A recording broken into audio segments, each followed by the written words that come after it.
Ruchanqui, vos estuviste estos días ya analizando esta cuestión de cómo los medios encararon el tema.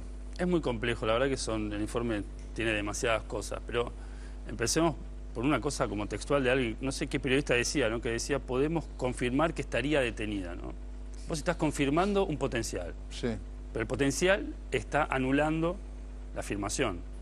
No sé si entendés, o sea... Sí. Confirmar un potencial es absurdo. Digamos, es como la poesía de lo potencial, ¿no? O sea, yo entiendo y también tengo que cubrirlo, y también tengo que escribir, también tengo que llenar páginas, y realmente es muy difícil llenar páginas cuando hay secreto de sumario. Es muy difícil la discusión sobre lo que son hechos y lo que son datos. Nosotros tenemos hechos. Yo trato de cubrir los hechos, ¿no? Hay un allanamiento, hay un allanamiento. Alguien va a declarar, alguien va a declarar. Ahora, el dato. La mataron con la tanza, por ejemplo. El dato.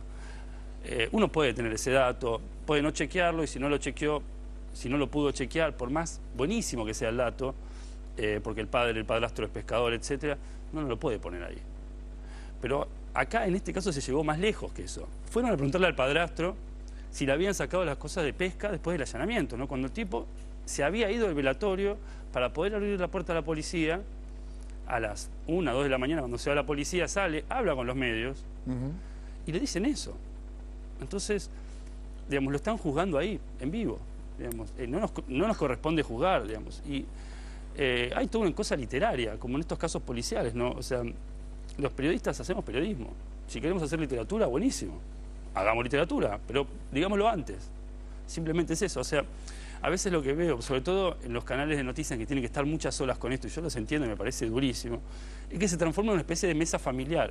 Y la mesa familiar se pueden decir estas cosas, y peores cosas se deben decir, y seguro que se hacen apuestas. No tengo ninguna duda, pero eso es la mesa familiar.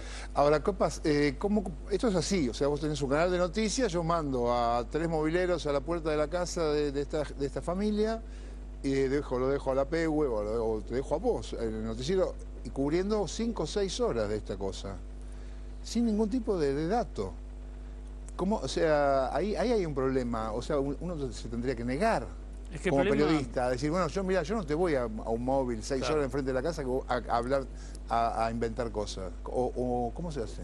Bueno, de hecho había un proyecto en el que entraron 2 senadores para que los periodistas se puedan rehusar a hacer ciertas notas, y estaban muy en contra de hacerlas. Porque realmente también, y esto hay que decirlo, el problema es que abre todas las agendas de inseguridad, este tipo de casos, ¿no? Por ejemplo, cuando se creía que era una violación, algo que tampoco está del todo descartado porque faltan hisopados, faltan estudios complementarios que nunca se conocieron. Por ahí ya están. Pero más allá de eso, digamos, de repente se piden los ADN, se piden registros para violadores, se empieza a hablar de garantismo, basta de excarcelaciones, etcétera. ¿Qué hacen los periodistas? Abren esas agendas también, porque son las únicas agendas que tienen. En ningún momento están pensando en lo que es la prisionización, lo que significa después de Bloomberg las perpetuas por homicidios calificados. Nadie piensa en eso. Digamos, a veces, de nuevo, el periodista piensa como vecino. Y está bien que piense como vecino, pero no puedes trabajar como vecino. Claro. Es lo mismo que uno si maneja un taxi, digamos. Vos, si estás apurado por llegar a tu casa, por ahí te mandas una cagada. Pero vos, si manejás todos los días un taxi, es tu trabajo. No podés manejar como un vecino más. No podés cometer esos errores. Entonces, creo que el gran problema de este caso es la celeridad con que se abren esas agendas de inseguridad, y cuando no es un caso de inseguridad, morbo. Directamente, o sea, sin nada en el medio, etcétera. Yo digo, el morbo lo tenemos todos, no es algo malo. Pero en este caso, a mí me parece que el patrón es siempre el mismo. Si nosotros recordamos, si vos te acordás con más detalle, Emilio, el tema de lo que fue la cobertura del caso Pomar, del caso de ese auto que llevó por delante, digamos, siguió de largo en una curva, que estuvieron buscándolo durante 15 o 20 días o un mes, no recuerdo el lapso. No, que hablaban de todo, que hablaron atrocidades del padre, de la relación del padre con la hija. Dijeron barbaridades que los medios reprodujeron. Y ahí se mezcla una dinámica que es muy perversa, que son las fuentes también de los periodistas. Y en esas fuentes hay personal de justicia, personal de seguridad, que digamos, elaboran las elucubraciones más atroces y con el morbo más aberrante para, digamos, tentar a esos periodistas, a esos cronistas, que cuanto más amarillo es, más lo dicen, ¿no? Yo creo que, ¿sabes qué? Hay una cosa que está totalmente emparentada, esto que vimos de la cobertura con lo anterior. En el informe anterior hablábamos, se veía sobre el dato eran las estadísticas. Y ahora el dato es eso que no se sabe bien qué es porque hay secreto de sumario. A mí me parece que el problema es el punto de partida desde el cual aparece lo que es confiable y lo que no, antes de siquiera ir a ver si eso es confiable o no. Quiero decir, esta chica Ángeles evidentemente estaba insegura. Es decir, se sigue diciendo que la inseguridad es lo que te pasa en un acto de delito cometido fuera de tu casa. Yo digo, empecemos por romper esa palabra, porque entonces seguimos abonando a la idea de que algo es por inseguridad o no es por... Esta chica estaba insegura, evidentemente. Si pasó lo que se supone sí, que pero están digamos, indicando. La seguridad acá. Bueno, pero me parece... No, yo no digo que acá, estoy diciendo cómo se presenta, o sea, ¿qué es la inseguridad? Como me parece que hay que empezar como a romper con eso.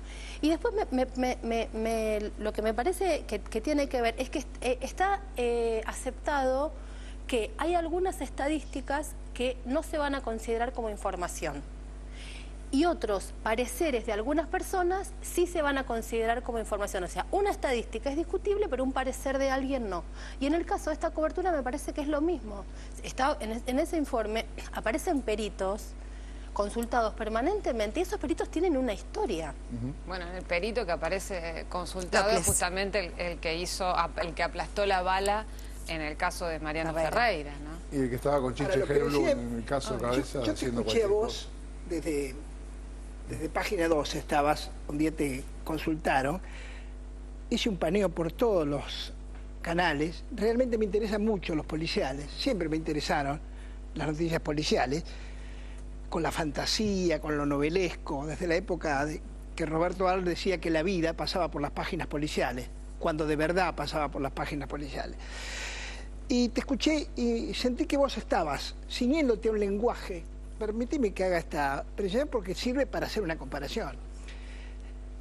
No eras demasiado atractivo desde el punto de vista del sensacionalismo. Yo me daba cuenta que si yo fuera jefe de un medio de estos resonantes y dominantes, no me servirías vos, porque vos no me dabas nada de ese sensacionalismo, de esa pasión que ponían los otros, novelesca.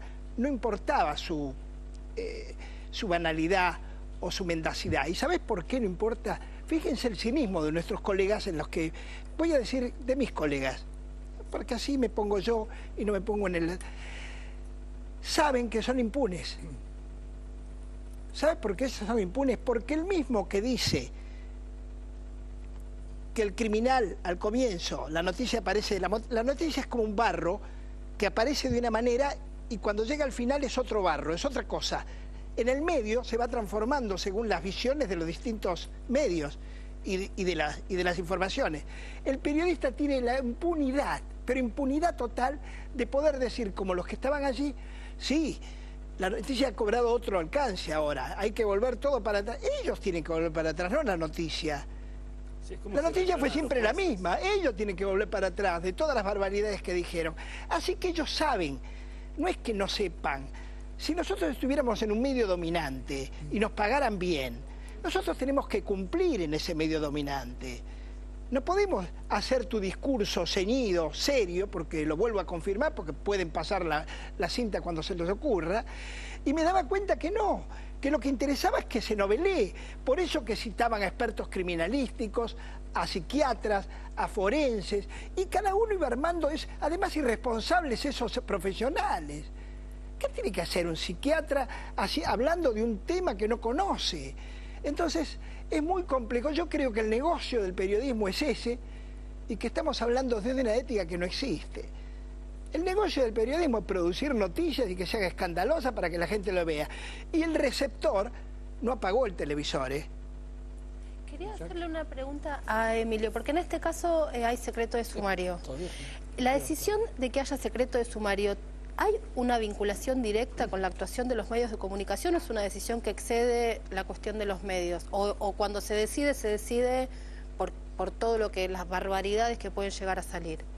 Sí, en general tiene que ver con acotar la información, digamos, como que un testigo no se entere algo que no se tiene que enterar, etcétera. Es no poner en sobrealerta, ¿no? El secreto de sumario es para... No entiendo, avisar. ¿no? Claro. No avisar, Claro. justamente. O sea, había digamos, con respecto a lo que decías. Hay un caso muy interesante, me lo contó una vez Pablo Menghini Rey, el padre de Lucas, en una entrevista, que él todo el tiempo pasaba paños de Cromañón acá en el noticiero, en Canal 7, con unos chicos tirados, y cuando se hablaba de los juicios de Cromañón, pasaban esos paños. Y un día, una madre llamó al noticiero, pidió hablar con los editores, habló con él y le dijo, mira, esos chicos que están ahí tirados son mis hijos. Y cada vez que vos pasás esos paños, y yo miro Canal 7, cada vez que vos pasás esos paños, yo estoy viendo a mis hijos muertos. Y él mismo agarró, empezó a cambiar esos paños y a poner otra cosa, y no era necesario poner esos paños. Entonces, cuando yo escribo, y entiendo que los periodistas deberíamos hacer lo mismo, uno también tiene que pensar en los familiares. A veces la impunidad pasa por eso. Vos no pensás que también te está leyendo el hermano de esa chica, las amigas de esa chica. No importa, por ahí no te leen, por ahí te lee uno o dos, pero vos estás haciendo un daño cuando pones esos comentarios, sin chequear. O cuando vas sobre la intimidad de alguien, encima menor de edad, sobre lo cual hay legislación. Con una cosa como, digamos, lo más fuerte que en estos días es un canal de noticias poniendo un cuerpo hecho por computadora con una bolsa en la cabeza. Diciendo, así apareció el cuerpo. No hay una madre mirando eso, no hay un hermano mirando eso. A mí me parece que el punto tiene que ver con una sensibilidad humana de los periodistas. El tema es que esto no es un negocio, esto es un servicio. Nosotros estamos dando un servicio. La ley de medios dice eso. Es romper con la información como mercancía. Cuando vos mencionás eso, que decís, bueno, pobre escuela, que es cierto, es la información como mercancía, tirá datos. Entonces, cuando este periodista de TN ve venir un bolso y piensa que es una persona, ¿qué es lo que quiere? Tirar el dato primero. Y pero lo que pasa es que se hacen los noticieros, se hacen los informativos con el minuto a minuto, y a mí me dijeron, por ejemplo, que esta vez, cuando hablaban del padrastro, subía el minuto a minuto, con lo cual los periodistas decían, bueno, seguí hablando del padrastro porque te sube el rating, o sea, y se hace un noticiero. Además fue un ejemplo perfecto de lo que es la construcción de relato. Cuando hablamos de construcción de relato, bueno, teníamos todo un día a decenas de personas en los medios de comunicación construyendo el relato de que el asesino era el mayordomo, digamos. No, la tapa de Clarín de ayer, perdón, Sí, fue es un esa. corte. La tapa directamente fue, habrían detenido al padrastro y al hermanastro. Fue la tapa, el título principal. Y ya Habían estaba, detenido al ya portero. estaba la noticia. Y ya estaba en los online, ya estaba. Y ya estaba el otro. Lo otro. Hacemos un corte y ya volvemos.